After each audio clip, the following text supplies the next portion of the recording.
7ই June মধ্যরাতে আবার শুরু হয়ে গেল ইরান ইসরায়েল যুদ্ধ। ইরান কথা রেখেছে, অপারেশন নাসেরের মাধ্যমে ইসরায়েলের রামাত ডেভিড এয়ারবেসে 10টি মিসাইল ছোড়ে গতকাল রাতে কথা দিয়েছিল ইরান, যদি ইসরায়েল লেবাননের বেইরুত শহরে একবার আক্রমণ করে সঙ্গে সঙ্গে ইরান যুদ্ধ শুরু করবে, আর কোনোভাবেই ইসরায়েলের আগ্রাসন সহ্য করা হবে না। পাশাপাশি ইরান বারবার আমেরিকা যুক্তরাষ্ট্রকে জানিয়েছিল সিজ ফায়ার কেবলমাত্র ইরানে করলে হবে না, যুদ্ধ বন্ধ করলে প্রতিটা ফ্রন্টে যুদ্ধ বন্ধ করতে হবে, সেই ইরানে হোক, লেবাননে হোক কিংবা গাজায় হোক। যদি ইরান বাদে লেবানন কিংবা গাজায় যুদ্ধ চালায় ইসরায়েল, আর সেই যুদ্ধ যদি আমেরিকা না থামায় তবে ইসরায়েলকে ছেড়ে কথা বলা হবে না। সেই প্রতিশ্রুতি মতোই গতকাল রাতে ইরান এই জায়নবাদী ইসরায়েল রাষ্ট্রের রামাত ডেভিড এয়ারবেসে সরাসরি 10টি মিসাইল ছুড়ে দেয়, আর সেই মিসাইলের সিংহভাগই ইসরায়েলে গিয়ে আছড়ে পড়ে।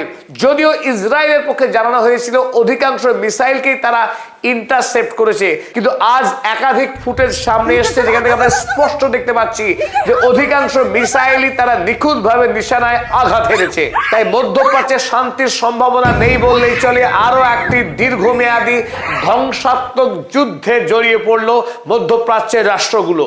গতকাল রাতে ইরান যখন ইসরায়েলের রামাত ডেভিড এয়ারবেসে হামলা করে তার ঠিক 5 মিনিট বাদেই ডোনাল্ড ট্রাম্প ফিনান্সিয়াল টাইমসের সাংবাদিকদের জানান যে তিনি কোনোভাবেই ইসরায়েলকে ইরানের উপরে আর হামলা চালাতে দেবে না, যুদ্ধ সে বন্ধ করবে যে কোনো মূল্যে।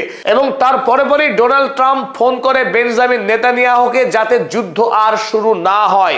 বেঞ্জামিন নেতানিয়াহু তিনি যদিও ইরানকে মিসগাইড করবার জন্য টুইটে লেখেন যে তিনি আর ইরানে আক্রমণ করছে না, ওদিকে ইসরায়েলের চরমপন্থী যুদ্ধবাদী নেতা বেন গেভির তিনি টুইটে লেখেন যে ইরান মাস্ট বার্ন, অর্থাৎ ইরানকে এবার পুড়িয়ে দেওয়া হবে। আর এই টুইট করার ঠিক 8 ঘন্টা বাদেই ইরানের 3টে প্রধান শহর রাজধানী তেহরান, তাবরিজ শহর এবং ইস্পাহান, এই 3 শহরে ইসরায়েল প্রত্যাঘাত করে, যার মধ্য দিয়ে নতুন করে আরো একবার বিধ্বংসী যুদ্ধ শুরু হয়ে গেল ইরান ইসরায়েলের, তথা গোটা মধ্যপ্রাচ্যে যুদ্ধের আগুন অবিলম্বে আজকেই ছড়িয়ে পড়ার আশঙ্কা। তারপরে আমরা দেখেছি ইয়েমেনের হুথির পক্ষে ইরানে হামলা করার জবাব হিসেবে নতুন করে ছোড়া হয় মিসাইল, যে মিসাইল গিয়ে আছড়ে পড়ে দক্ষিণ ইসরায়েলের বেরশেবা অঞ্চলে। এই মুহূর্তে ইরান এবং ইসরায়েল দুই পক্ষই একাধিক ওয়েভে মিসাইল ছুড়েছে দুই দেশের পক্ষে। এমনকি কিছুক্ষণ আগেই ইয়েমেন থেকে একটি নতুন করে মিসাইল ছোড়া হয়েছে ইসরায়েলের উদ্দেশ্যে।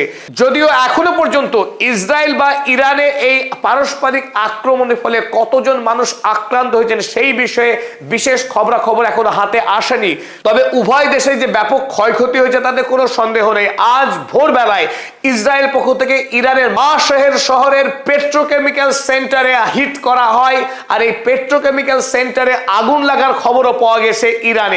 তাই ইরানের নতুন করে ক্ষতির একটি খবর পাওয়া গেল আজ। এই মুহূর্তে ইরান এই ক্ষতির সামনে দাঁড়িয়েও লেবাননের সাধারণ মানুষের স্বাধীনতার কথা মাথায় রেখে তারা শুরু করেছে অপারেশন নাসের, অর্থাৎ লেবাননবাসীকে সাহায্য করার উদ্দেশ্য নিয়ে নতুন করে ইসরায়েলের বিরুদ্ধে যুদ্ধে ঝাঁপিয়েছে ইরান। মানবতার স্বার্থে বিশ্বের শান্তি প্রতিষ্ঠার লক্ষ্যে এই মুহূর্তে ইরান জায়নবাদী আগ্রাসী ইসরায়েলের বিরুদ্ধে যুদ্ধে নামলো। যদিও ডোনাল্ড ট্রাম্প দাবি করেছিলেন যে নেতানিয়াহু নতুন করে বদলার হামলা করবে না ইরানের উপরে, সে কথা কিন্তু আমরা কেউই বিশ্বাস করতে পারিনি। তার কারণ একটাই, যে ইসরায়েল রাষ্ট্র প্রথম থেকে গোটা মধ্যপ্রাচ্যে যুদ্ধ করে আসছে, আর যে যুদ্ধে নেপথ্যে শক্তি আমেরিকা যুক্তরাষ্ট্র। আমেরিকা যুক্তরাষ্ট্র ইসরায়েলকে অস্ত্র এবং টাকা লোকবল দিয়ে গোটা মধ্যপ্রাচ্যে যুদ্ধ বাঁধিয়ে রেখেছে। আর এই মুহূর্তে যদি ইসরায়েল ইরানের উপরে পাল্টা আক্রমণ না করে তাহলে ধরেই নেওয়া হবে ইসরায়েল এই যুদ্ধে পরাস্ত হয়েছে, ইরানকে ভয় পেয়েছে। আর সেই ক্ষেত্রে বেঞ্জামিন নেতানিয়াহুর জেল যাত্রা শুধু সময়ের অপেক্ষা হবে। তাই ইসরায়েল এমন একটি রাষ্ট্র যার জন্মের পর থেকে আজকে 78 বছর পর্যন্ত সব সময় যুদ্ধ করে চলেছে কোনো না কোনো রাষ্ট্রের সঙ্গে, always in the state of war.